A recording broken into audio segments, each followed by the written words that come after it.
this week, I will be holding a number of discussions with students, local leaders, and law enforcement to develop concrete steps that we can take to secure our schools, safeguard our students, and protect our communities. And just a few moments ago, I signed a memorandum directing the Attorney General to propose regulations to ban all devices that turn legal weapons into machine guns. We cannot merely take actions that make us feel like we are making a difference. We must actually make a difference.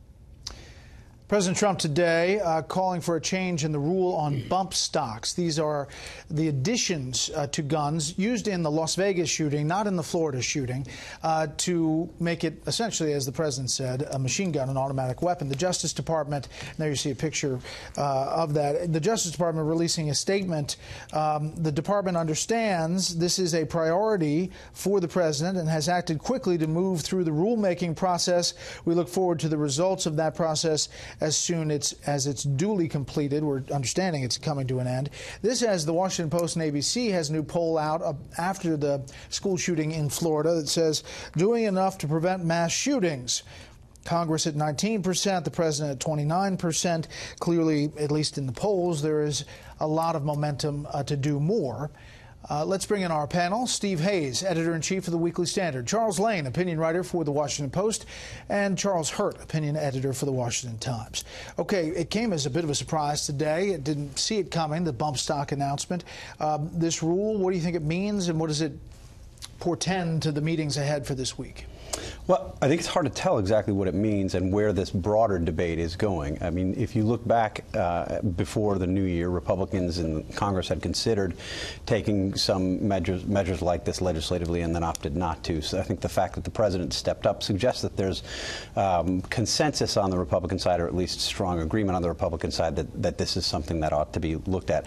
I think in terms of the broader debate, Democrats are, as they often do, complaining about the NRA, complaining about Republicans. The media is obsessed with the argument that Republicans are controlled by the NRA, but really the problem, I think, suggests if you're talking about an assault weapons ban or some of the more far-reaching efforts being discussed, the problem is really on the Democratic side. If you look back at the 2013 vote on the assault weapons ban, you had 15 Democrats who voted, including some blue state Democrats, who voted against the assault weapons ban. It was a 60-40 vote in a Senate that was controlled by Democrats. So Democrats at this point are the ones who are going to have to, if they want to start to win politically on this issue, they're going to have to start primarying Democrats who are voting with Republicans on the reason this is a rule and not Congress is because Congress didn't take it up. Congress didn't move forward. There was not, like, even though a lot of people said after the Las Vegas shooting, this is the one to do around the edges, it's the president who's moving this ball.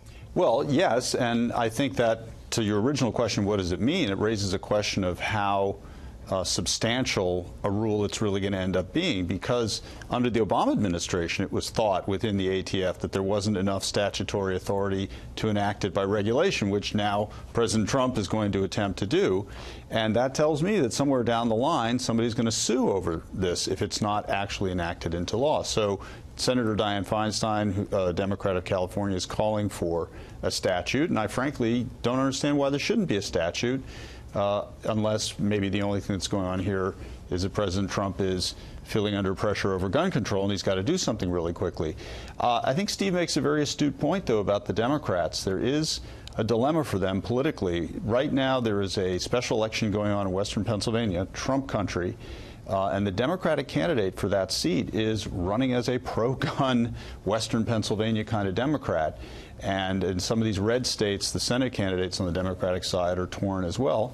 That is why, one of the many reasons I'm very skeptical substantial gun control will come out of this. Charlie? Well, that's always been the problem with the accusation that, these people are beholden to the NRA. The truth of the matter is, it's not that the politicians are beholden to the NRA. It's that they're beholden to voters who are like their gun rights and don't want to mess with. Of course, what is going on right now, any bump stocks that were on shelves after the Las Vegas shooting are flying off the shelves right now.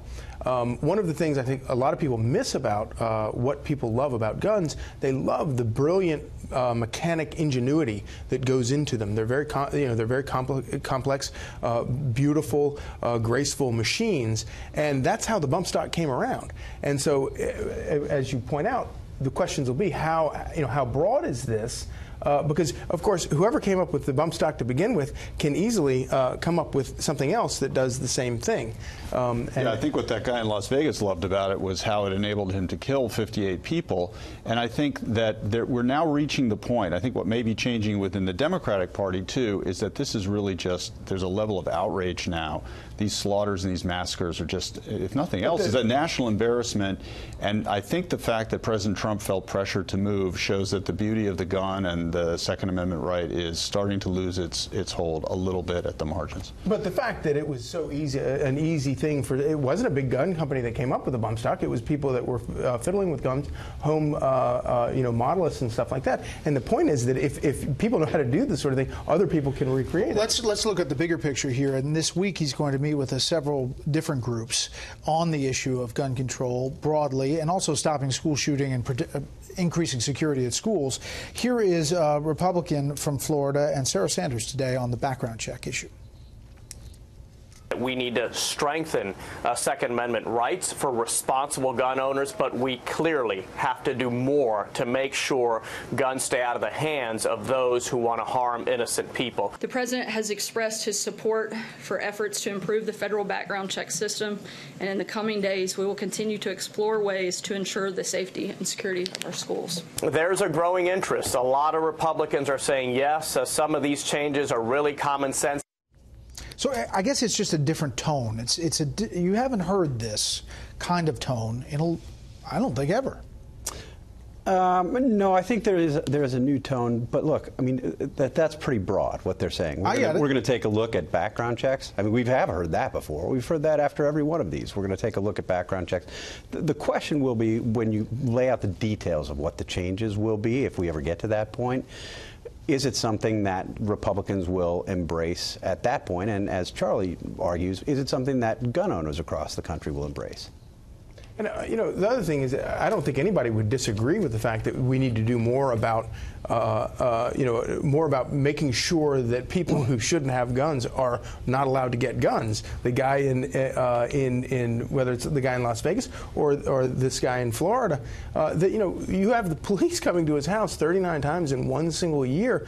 And you can't tell me that there isn't enough there to, if the reports about him shooting at his neighbor's chickens, where I'm from, that's a felony. You're shooting on somebody else's property at livestock or anything like that. That is a felony. He should not have been able to have a gun if that crime had been pursued.